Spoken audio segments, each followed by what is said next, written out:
From claims of healings and visions to the world's most inexplicable events, whether you're a believer or a skeptic, the truth is always worth the hunt.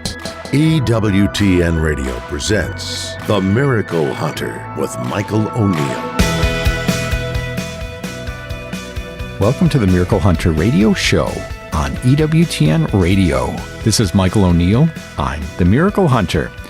One of my favorite saints throughout my life, actually, and he was a close second in my pick for my confirmation name, was Saint Maximilian Kolbe out of Poland.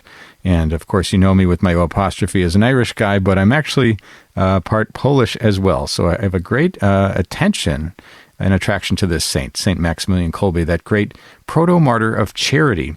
And they've actually initiated a brand new canonization path called Oblatio Vitae, which leads people on the path to sainthood who have given up their life out of love for another. And that's modeled after Saint Maximilian Kolbe. Well, there's a great new program coming out on EWTN. It's called Ree-setch in Poland, which translates to The Night. And that is, of course, a reference to the Knights of the Immaculata that was founded by St. Maximilian Kolbe. And we'll be joined by Iwo Bender from EWTN Poland, talking to us about this great saint and his incredible life and that program that's been produced and is now airing on EWTN. And it's a great time with his feast day upon us. Later in the show, we'll be talking about Blessed Michael McGivney, and officially we'll be speaking with Joe McGivney, a distant relative of his, who has a new book called You're a Miracle, and it's in light of the feast day of Blessed Michael McGivney, which was on August 13th, and it's an incredible story about a man who overcame alcohol addiction in what seems to be somewhat of a miraculous turnaround. So we'll be excited to talk to Joe later in the show. Check out my series, They Might Be Saints. The latest episode of They Might Be Saints airs on Wednesday, on August 21st at 9 a.m. Eastern Time. It's the episode on Mother Mary Teresa Dudzik, and I investigate the canonization cause of Mother Mary Teresa Dudzik. She's a Polish immigrant who founded her own order of nuns to care for the poor, elderly, and abandoned in Chicago. So this was an episode that I really love putting together, and this was our best work. So check that one out on Wednesday, August 21st, to see the new episode, Mother Mary Teresa Dudzik. You can also see Explore with the Miracle Hunter. There's an episode on Le Puy. It's an early apparition that occurred around the year 250 in Le Puy in France, and there a convert named Villa saw a vision of the Virgin Mary and was completely cured of her serious illness. I'll be investigating that one. Absolutely beautiful drone footage and other footage of that site, and great recreations in that episode of Le Puy. And most people don't know, most Catholics don't know about perhaps this earliest vision of the Virgin Mary in history. So check that one out, Le Puy in France, Explore with the Miracle Hunter, on Saturday, the 24th at 6 p.m. Eastern Time on EWTN Television. Later in the show, we'll be looking at the 365 Days with Mary project for this week. We've got Virgin of the Three Rivers from Valgañón in Spain in the 13th century. And the Might Be Saint of the Day is Blessed Petra da San José Pérez Torrido, who from Spain, living from 1845 to 1906. And the question of the week, why does the Miracle Hunter website list the Itaparanga apparitions with a negative judgment when there was a positive one by the local bishop? I'll explain my logic on that one. And the miracle of the day, we try to do this every week where we find a miracle throughout history that lines up exactly to the day's date. There's a Eucharistic miracle from Siena on August 17th in the year 1730. So we'll tell you more about that in just a little bit. Let's take a look at the miracle news. We do this where we try to report on the miracles happening around the world and those things that relate to miracles. And we have a report this week, actually, of an alleged Eucharistic miracle. And I think these are happening all around the world, to be honest. My Miracle Hunter inbox is filled with these reports of these things happening, being claimed around the world, and we'll see approval. So the church moves slowly and appropriately slowly on these things. But we'll find out more about some of these, including this one about a claim of a Eucharistic miracle that happened in a Catholic church in Kerala in India, which is the Catholic area of India. A very small percentage, perhaps 1 to 3% of the population in India is Christian. So that church in that area in Kerala is an appropriate place where we might see this happen. So on 3 consecutive Sundays during the children's Mass, it was reported that the host turned into real flesh and blood in a 14-year-old girl's mouth. And this is an alleged event, of course. So on July 21st, the first time, the girl received communion in her hands, one on her hands, and one palm over another, and the host suddenly began to bleed in her hands, and a drop even rolled into the palm of her other hand. Now she showed this to her companion sitting nearby, and her catechism teacher as well, and the presiding priest was notified. He removed the host, and he wiped off the blood and preserved it. And after Mass, the Archbishop was notified, and instruction was to preserve this host in the tabernacle. And the following Sunday, during the children's Mass, the same girl received the host on her tongue, and the whole congregation was asked to receive on the tongue because of what happened the previous Sunday. And the host again turned into real flesh. And the girl felt blood flowing in her mouth, and she tasted actual blood, she said. And the priest removed the species from her mouth, more so to have it examined to see if it was real flesh and blood. And he preserved it in the tabernacle, and the Archbishop was notified. And the Vicar General of the Archdiocese came and examined both contents. The next Sunday, August 4th, came around with the same happening. This time the host was in the shape of a tiny heart. The priest removed the fleshy host from the girl's mouth and preserved it. This time the Archbishop made a visit and talked to the girl and her parents. And these miraculous hosts are in the custody of the Archbishop to be examined. And it happened on August 9th, the miracle, in the presence of many during a school Mass. This time the girl was asked to consume it. Later, if she asked if it was hard to swallow because it was a piece of real flesh, she said. And so that is a report on Spirit Daily about a potential Eucharistic miracle happening in Kerala. I haven't spoke to anybody about this. I haven't seen any photos. I don't know the details of this report other than what I'm passing along to you. But we'll keep up on this and report it on future Miracle News segments, on future Miracle Hunter episodes. Let's take a look at Catholic Pub Trivia. We do this every week. We're asked a trivia question, give out a prize to an emailer that writes in with the fastest, with the right answer. People who know me, my friends, know I love trivia. You might find me on a random night playing trivia in a bar. But this is Catholic Pub Trivia. And last week, the question was, we talked Charlene Richard, who died at the age of 12. If canonized, she will be the youngest American saint in history. So the question was last week, who is currently the youngest American saint? And that answer was Kateri Tekakwitha, who was born in 1656 in Orisville, New York, and she died in 1680 at the age of 24 in Canada. So the answer is Saint Kateri Tekakwitha. Thanks for everyone who wrote in with the fastest answer. For this week's question, we're talking today about Blessed Michael McGivney. And the question relates to his feast day, which was this past week. And the question is, most saints have a feast day on their death anniversary, their birthday in heaven, so to speak. But the feast day of Father Michael McGivney falls on a rare day, the only saint that I think is like this. How was his feast day chosen? If you think you know that answer, want to win the prize, the image of the faces of Mary, send me an email to questions@miraclehunter.com, and we'll see if you have the right answer. And answers and winners will be posted on the show page on miraclehunter.com. We need to take a short break, but when we come back, we're going to be talking with Joe McGivney about his new book, You're a Miracle, in light of the feast day of Blessed Father Michael McGivney. Stay with us for that.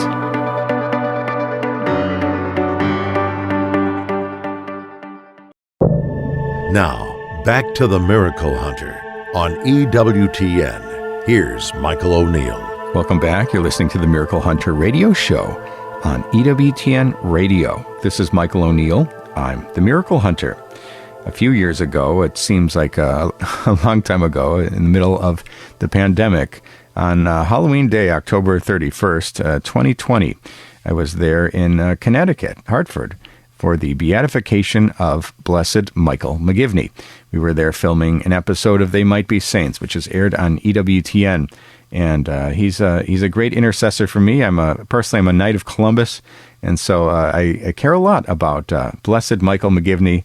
And I always say, people say, who's going to be the next American saint? I always put my money on Michael McGivney, because he's got so many people praying to him all around the world, knights and otherwise, seeking miracles. So perhaps he will be the next American saint.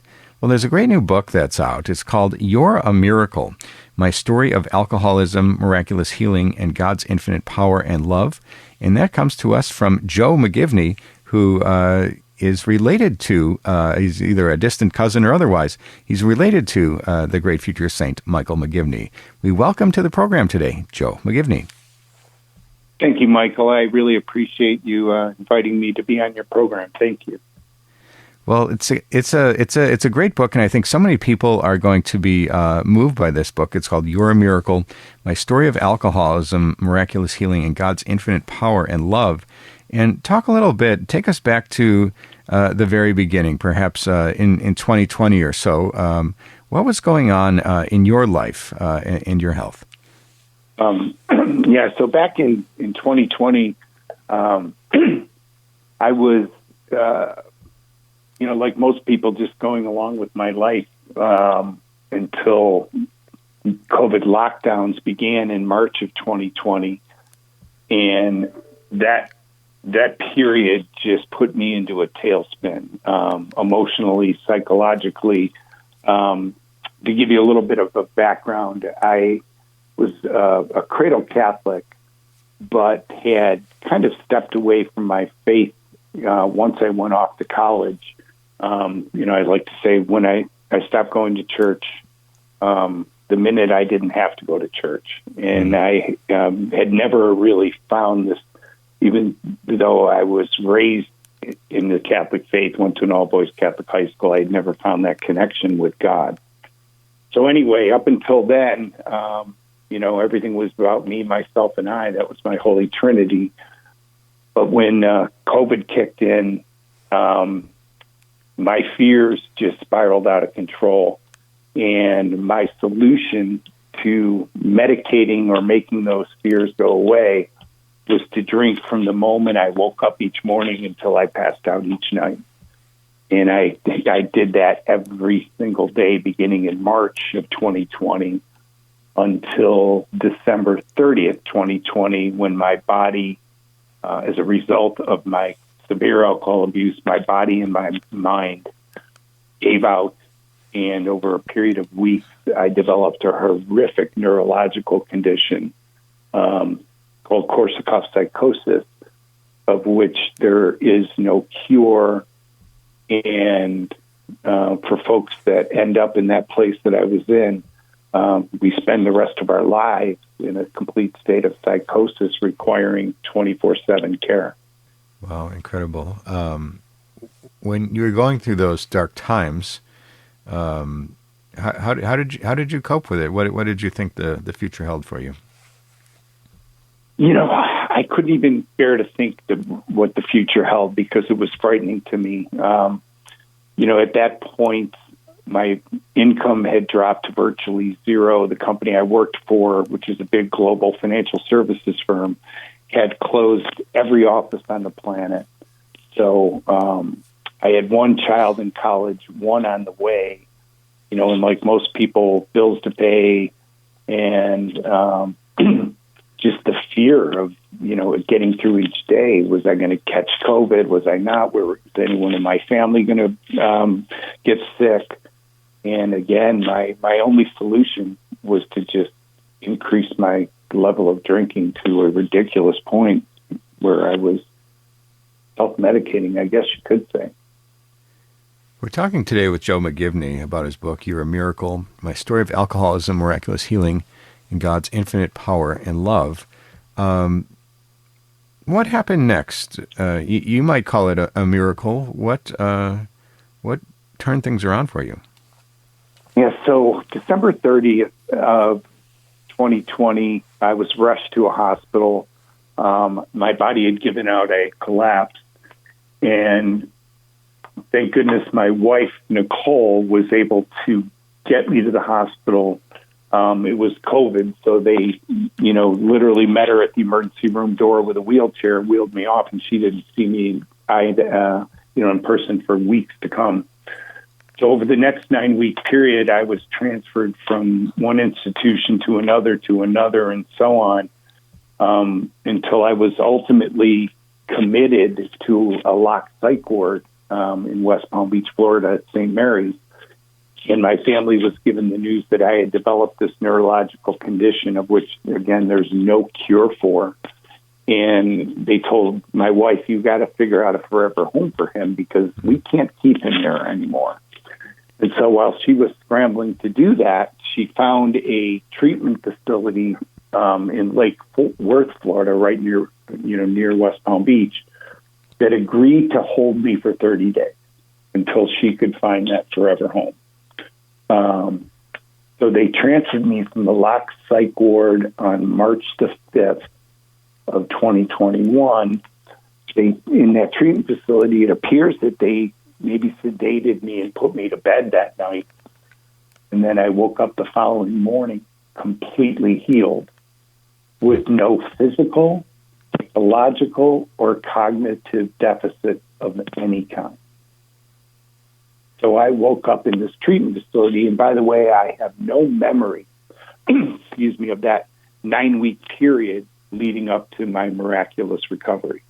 So I woke up in this treatment facility, looked around a room, that I had never thought I'd seen before, wandered out in the hallway and just asked somebody, where am I and why am I here? And that began the beginning of my recovery. And the early days of, God's grace and his miraculous healing of what had happened to me. Every doctor we spoke to going forward said, this doesn't happen. There is certainly no medical explanation for what occurred to you, Joe. Amazing. That was going to be my question. What did the doctors say for this turnaround? Again, no medical explanation. So in April, about 4 weeks after the miracle, I was kind of back out on my own in the real world.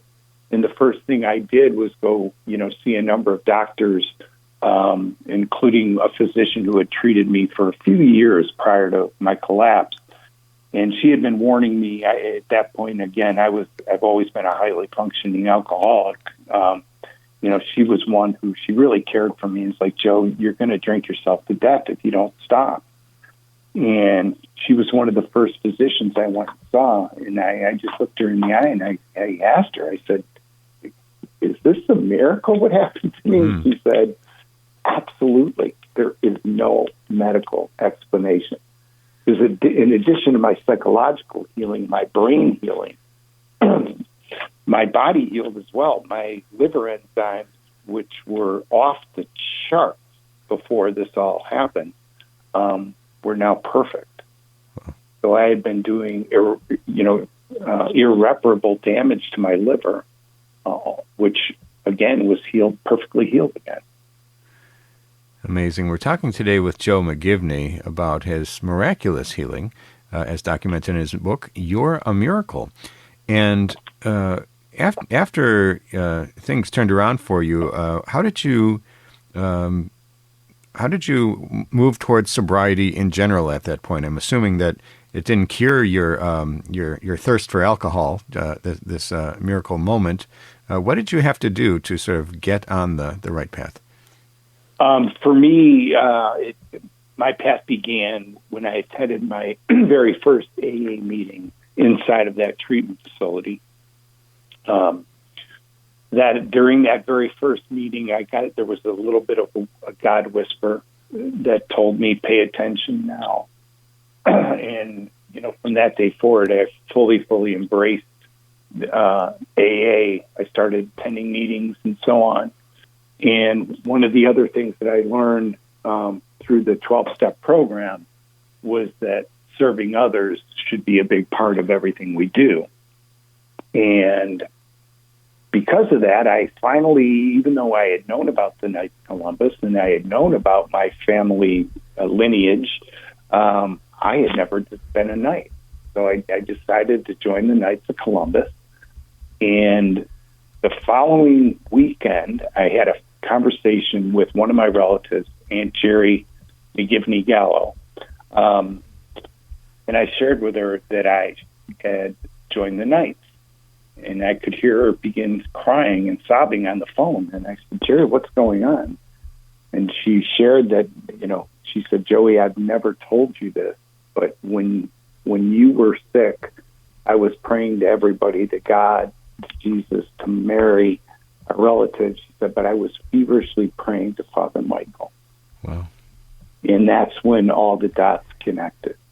Because up until that point, while it was what had happened to me was clearly miraculous, almost the survivor's type guilt, where I said, well, why me? Why did God choose to reach down and heal me?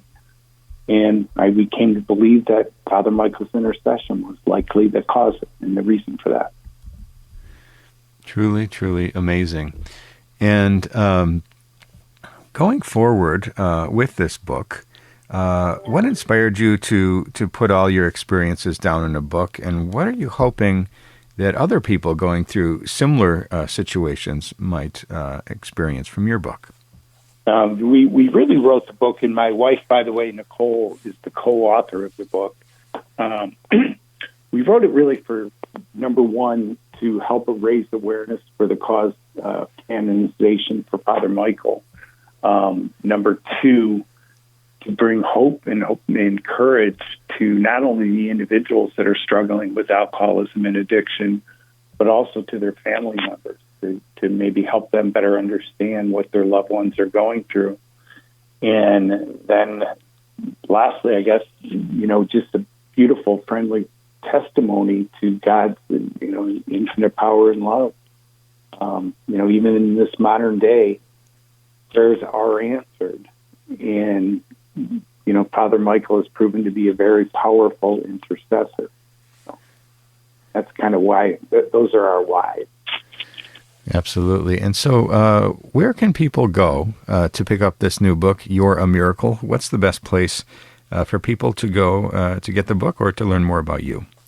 Thanks, Michael. The easiest way is to go to our website, joemcgivney.com. And there you'll find a link to purchase the book, which is available on Amazon. But we've also put a link for some of the YouTube videos that have been produced, including 2 videos that were actually produced by Knights of Columbus. So joemcgivney.com is a really good place to order the book and to learn more about Father McGivney. Wonderful. And as we close the interview today, what can you leave us with, reflecting on your own personal experience here and what you've gone through and where you are today? What can we learn from your book, and what can we learn from your experience? Well, I think if I had to sum up one thing, if I ever had to go back and just get one thing in my life right, it would be learning how to surrender everything to God each and every day. And having figured that out through the help of the 12-step program of AA, my life has just been transformed, and God's grace just rains down on us all the time. But every day, we surrender everything to Him. Thank you, Joe, for joining us on today's program and for sharing your amazing story. The name of the book is You're a Miracle, My Story of Alcoholism, Miraculous Healing, and God's Infinite Power and Love. We've been talking today with Joe McGivney. Thank you so much, Joe, for joining us on today's program. Thank you, Michael. I appreciate it. God bless. That was Joe McGivney talking to us about his new book, You're a Miracle, and the story, his incredible story of healing.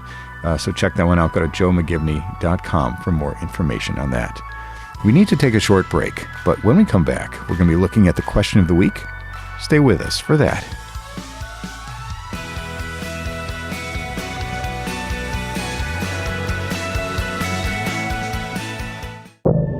Now, back to the Miracle Hunter on EWTN. Here's Michael O'Neill.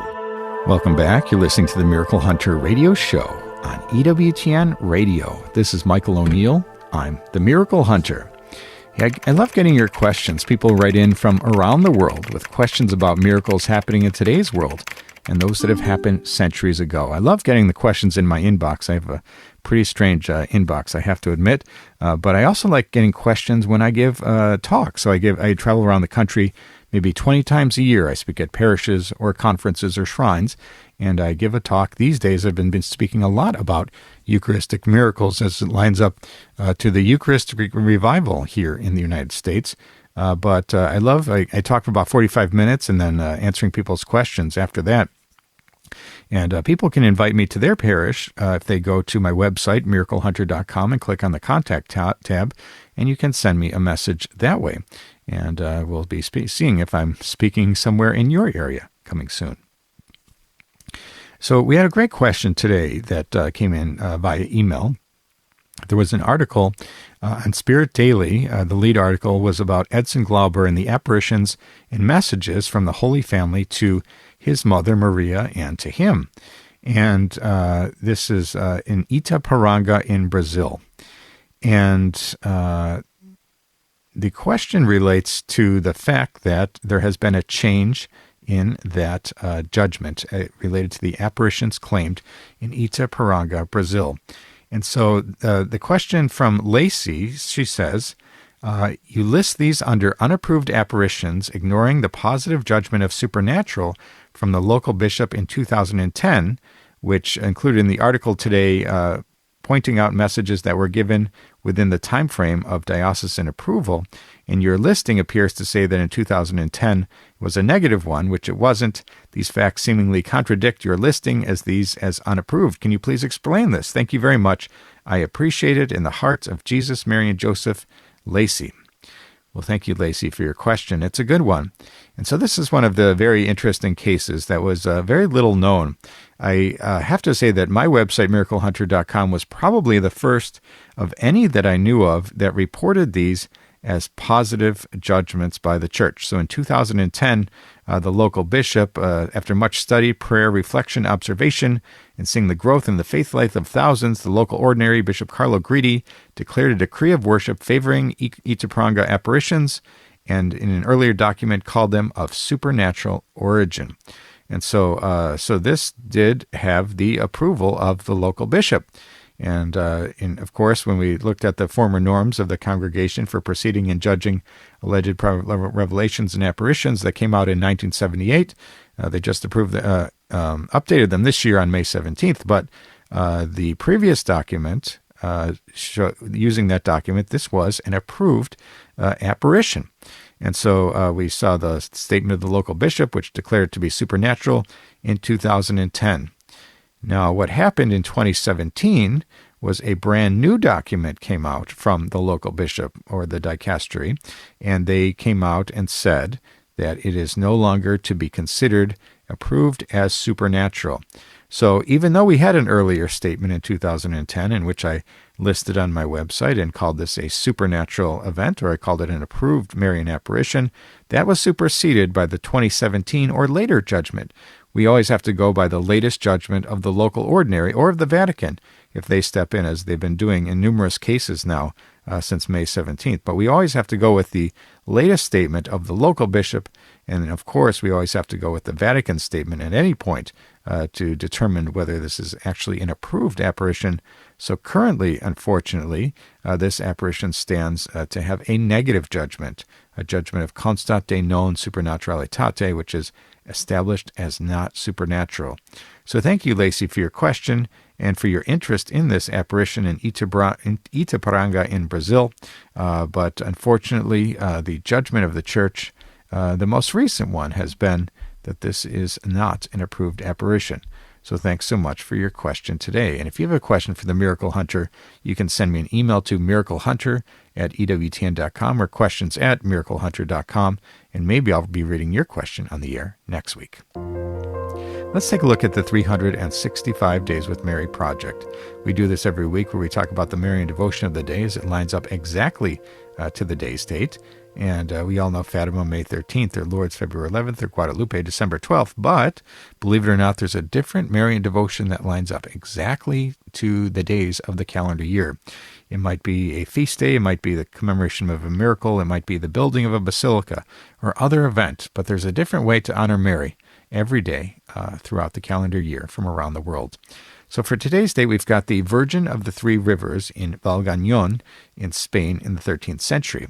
And the story goes that a shepherd named Agnes encountered a vision of Our Lady as he was tending sheep by the brook. She commended him for his devotion and warned of chastisements if people in the town did not repent. And she tried to share the events and messages of the apparition. He tried to share the events and messages of the apparition, but typically no one believed him. She left the mark of her hand on his cheek as a sign to the entire town, and they believed and began to act in penance. In the third and final apparition, a statue was revealed. Upon hearing the news, Fernando III of Castile visited the village with the Bishop of Burgos, and he laid the first stone of the church. And on the penultimate Saturday of August, Our Lady of Tres Fuentes is honored with a celebratory festival and games. And that is the Virgin of the Three Rivers, or Virgen del Tres Fuentes, and that is from Valgañón in Spain in the 13th century. For more information on this fascinating devotion, or any of the hundreds of other Marian devotions from around the world, you can go to the website 365dayswithmary.com. You can pick up the book, or you can download the free app, 365 Days with Mary, Marian Calendar, found on the Apple App Store. Or you can go to the Facebook page, 365 Days with Mary, and join any of the 10,000 followers who have a Marian devotion showing up on their page each and every day.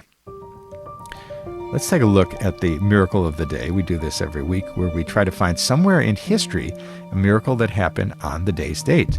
And this one happened on August 17th, 1730, and it is the Miraculous Host of Siena. So on August 17th, we commemorate the theft, recovery, and continued integrity of these consecrated hosts in the Basilica of San Francesco in Italy, in Siena. And these hosts have remained miraculously fresh and intact for nearly 300 years. So this miracle happened on August 14th in 1730, and the oldest written memory of the event was drafted the same year and signed by a certain person named Macchi. Thieves infiltrated the basilica, says the report, and they stole the tabernacle containing 351 consecrated wafers. 3 days later, all 351 hosts appeared in the alms box in the sanctuary of St. Mary of Provenzano, where they had been taken. They were mixed with accumulated dust at the bottom of the chest. And the people ran to commemorate the recovery of the holy wafers, which were carried back in procession to the Basilica of Francesco. They were dusted off and venerated in reparation. And over all these years, the hosts have shown no signs of corruption. And so various testing has been done to try to explain this inexplicable phenomena. But these are the miraculous hosts of Siena. You can go there even today, and you can witness yourself and venerate this Eucharistic miracle happening on August 17th in 1730, and that's today's Miracle of the Day. Let's take a look at sainthood news. We do this every week, where we talk about those people that might be saints. We're talking about from miracle workers to martyrs, to those ordinary people living extraordinary lives of heroic virtue. These are the people that make us wonder if someday they might be saints. And so we talk about these people who are venerables or blesseds and servants of God. And there's been some debate in recent weeks about Luisa Piccarreta. She's an Italian woman who claimed visions of Mary, and there's been a question about her cause for beatification, whether it's been suspended or not. But we have a communication from the postulator, Monsignor Paolo Rizzi, about her cause for beatification. This comes to us on August 10th. And he says that the nihil obstat for the resumption of the cause of beatification of the servant of God, Luisa Piccarreta, has been issued. This was announced by the postulator of the cause, Monsignor Paolo Rizzi, in a note dated August 10th, 2024, and we have the text here. And I'll publish that on my Facebook page so people can read that. But the question was that cause suspended by Rome and therefore paused, and that Luisa Piccarreta would not be considered for sainthood? But apparently, with this republication, her cause has resumed in Rome.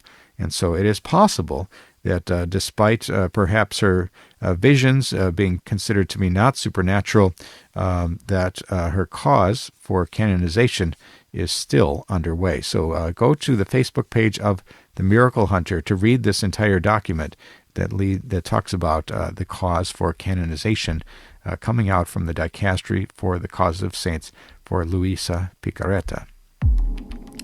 Now let's take a look at the Might Be Saint of the Day.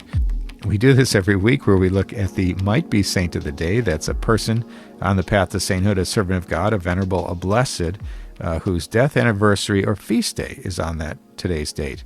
And so for today's date, we have Blessed Petra de San Jose Perez Florido, who lived from 1845 to 1906 in Spain.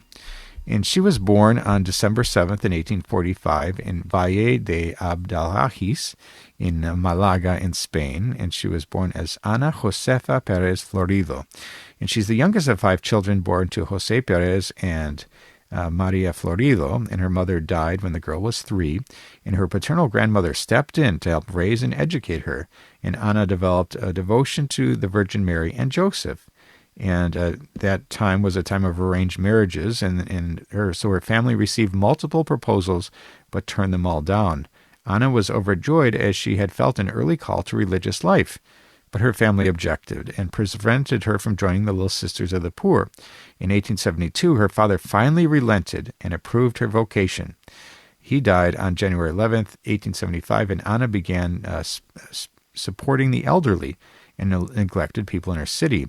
And seeing her work, city officials asked that a home is open for the elderly, and it was opened in 1875. Ana joined the Mercedarians in 1878, but soon felt called to leave and start her own congregation, the Mothers of the Abandoned.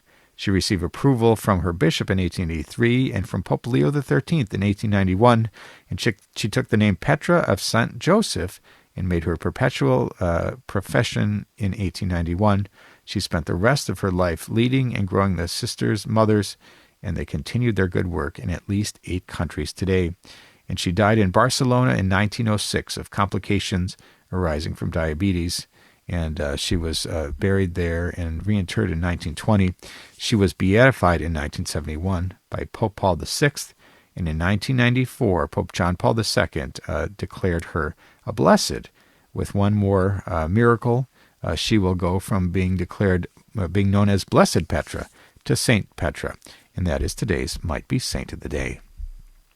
And for those people interested in the project They Might Be Saints, you can pick up the book They Might Be Saints, which I think is my best book. It's available at EWTNRC.com, and it details the lives of 24 venerables and blesseds on the path to sainthood in America.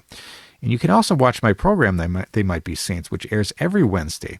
And you can go to theymightbesaints.com for more information about each week's show.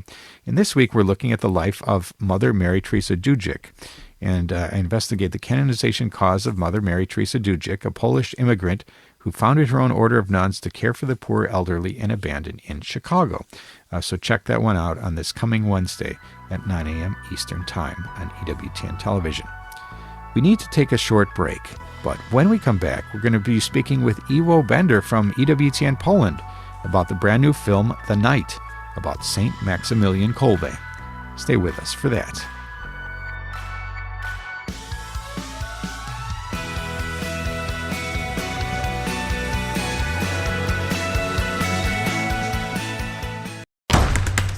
Now, back to the Miracle Hunter on EWTN. Here's Michael O'Neill. Welcome back. You're listening to the Miracle Hunter radio show on EWTN Radio. This is Michael O'Neill.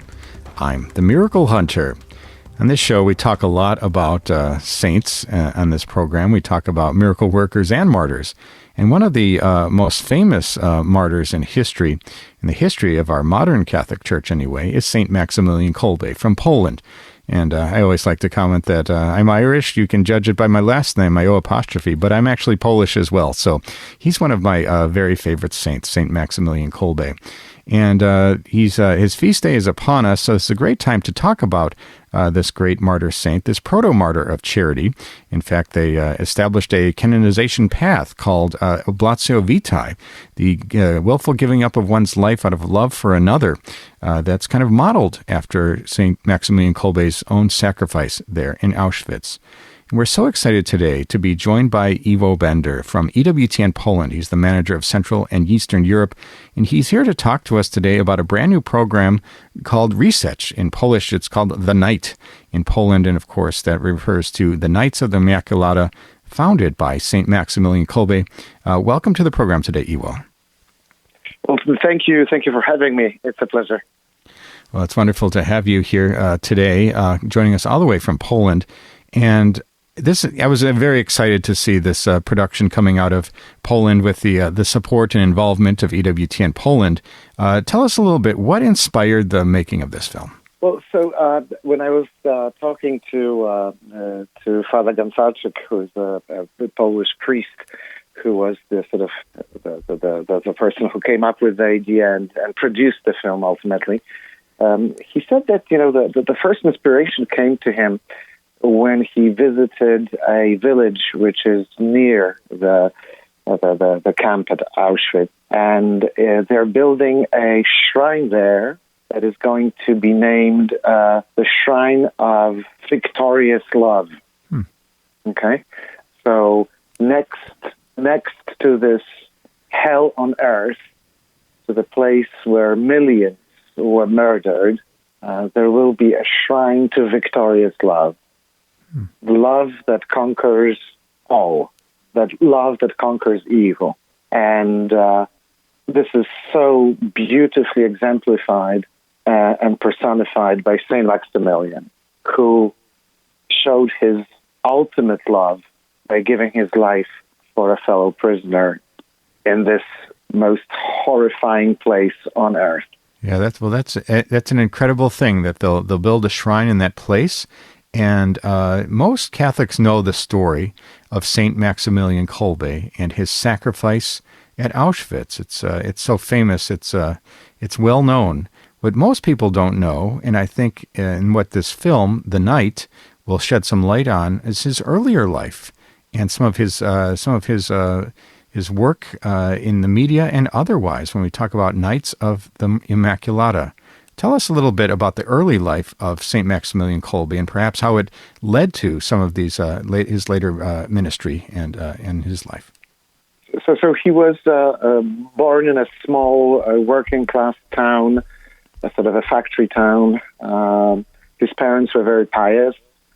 So was his brother, and just an ordinary life of an ordinary kid who happened to be, very religious. And I actually remember when I was a kid reading about the vision that he received as a child, which was, in a sense, to foretell his entire life. And it was the vision of Our Lady holding in her hands two crowns, a white crown and a red crown.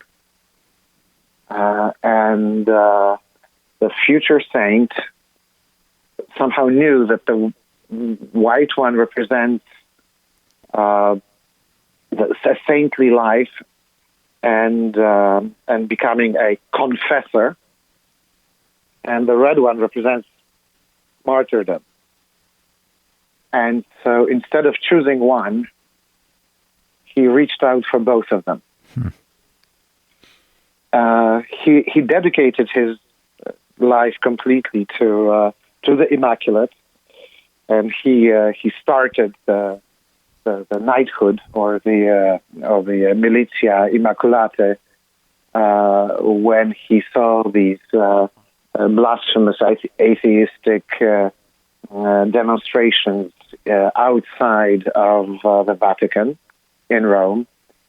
At that time he was already a Franciscan, and that became his main force that was leading him to life, to bring everyone to the Immaculata. So then he founded a monastery in Poland, about an hour outside of Warsaw. But that was not enough. It became the largest Franciscan monastery in the world, I think. Hundreds of brothers and friars. Then he started Catholic media, newspapers, weeklies. His monthly called the Night of the Immaculata is still in print today every month. Then he started a radio station. He started looking into this new technology. We're talking now 1930s, which was called television. And if it hadn't been for the fact that the Germans invaded Poland, eventually imprisoned him and his brothers, and then I would venture to say that EWTN would have been founded in 1940 in Poland, as that was his idea, to start a Catholic television. So interestingly, EWTN started its broadcast on the anniversary, the 40th anniversary of his martyrdom in Auschwitz, which and Mother Angelica belonged to the same family, the Franciscan family, being Poor Clare. So going back to the two crowns, so we're talking about an event that took place in the early 20th century. In 1971, or was it 72, Maximilian is beatified by Paul VI, and he's beatified as a confessor. Mm-hmm. So he receives officially the White Crown. In October 1982, he is canonized by John Paul II as a martyr. And to my knowledge, he's the only example of a saint who was both a confessor and a martyr, and had those two distinct honors, in a sense, placed officially proclaimed by the Church. Absolutely amazing. We're talking today with Iwo Bender from EWTN Poland, talking to us about Saint Maximilian Kolbe, talking about his incredible life with a white crown and a red crown as recognized by the Catholic Church. And so we have his life represented, of course, in this brand new film called The Night in English. This is a new film coming out with a collaboration from EWTN Poland and others. Tell us a little bit about those people who watch this film. What will they learn new about St. Maximilian Kolbe? I mean, there are so many different facets and different incredible episodes of his life. So we only are limited to, literally snippets, because even if you want to read a full biography, and the newest one I think has about 600 pages, it still does not give you a full understanding of the immensity of his work. I think it's important to look at it and be reminded of the fact that indeed these were two crowns, that he led an incredibly active life, founding monasteries in Poland, in Japan, in Nagasaki, which still survives. It's his incredible way of attracting people with his zeal, his evangelizing force that knew no bounds. The fact that within 30 days of landing in Japan, without the knowledge of the Japanese language, the first issue of the Night of the Immaculata in Japanese was printed. Within 30 days, okay? Amazing. So this incredible life force, the dedication of this man within the White Crown, I think this is something that is fairly well portrayed in the film. But I think the truly incredible portrayal of what the Red Crown means was achieved in this film in a very experimental way, which, in my opinion, worked. So it ends with a lot of drawings that were created by an artist who himself was a prisoner in Auschwitz, and he knew Father Maximilian. And after, I think, 30 or 40 years after having survived Auschwitz, he finally started drawing this night map and the light within that night map. And this very powerful way of describing without words of what really happened, there. And one little thing, the director of that film is very, very detail oriented. So when you have those little scenes that recreate the events from from history, it's extremely meticulously planned and made. So it's not a spoiler, but when you see a sequence in which Maximilian rides a bicycle in his monastery, the actor actually rides the bicycle that belonged to Saint Maximilian. Wow, amazing! Riding along on a relic. That is amazing. Right? We're talking today with Iwo Bender from EWTN Poland about this great new film that's out called The Night. It's about the life and legacy of Saint Maximilian Kolbe. And I know that you, EWTN Poland, was involved with this project. You collaborated with some other groups there in Poland to make this happen. And this will be available going forward on EWTN On Demand or at the EWTN store, EWTNRC.com. But for you, and I can tell in your voice, you're very proud of this film. You're proud of the effort that EWTN put forward to create this work. What is your hope for people who tune into this program called The Night? Well, I think it's the message of that we talked about at the very beginning of our broadcast. So, triumphant love, victorious love, in the darkest hour, in death, in destruction, in cruelty, in facing demonic evil at Auschwitz, love ultimately wins. Absolutely. Well, we're so grateful to you, Iwo Bender, for telling us about this new film, The Night. Congratulations on this. I encourage people to find this on EWTN On Demand, which is ondemand.ewtn.com. It'll become available there, and it'll be available also on EWTNRC.com, where people can pick up a copy of this retelling of the life of this great saint. Thank you so much, Iwo, for joining us on today's program. Thank you. Thank you very much.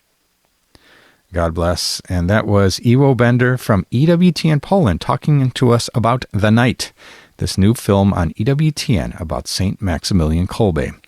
And that's all the time we have for today's show. If you missed any of this episode or want to catch up on past episodes, you can go to EWTN.com/radio, check out the audio archives, or download the free EWTN app. I'd like to thank our guest today, Iwo Bender from EWTN Poland, talking to us about Saint Maximilian Kolbe and The Night, and Joe McGivney for his new book, You're a Miracle, in light of the feast day of Blessed Father Michael McGivney. Check out my episode on Le Puy, Explore with the Miracle Hunter. It airs on Saturday, the 24th at 6 p.m. Eastern Time. It's a story of an early apparition that occurred in the year 250 in Le Puy, France. And there a convert named Vila saw a vision of the Virgin Mary and was completely cured of her serious illness. I'll be investigating that story. Check out Explore with the Miracle Hunter, Le Puy, on August 24th. And I'd like to thank you for joining me today on Miracle Hunter, where from claims of healings and visions to the world's most inexplicable events, whether you're a believer or a skeptic, the truth is always worth a hunt. Talk to you next week.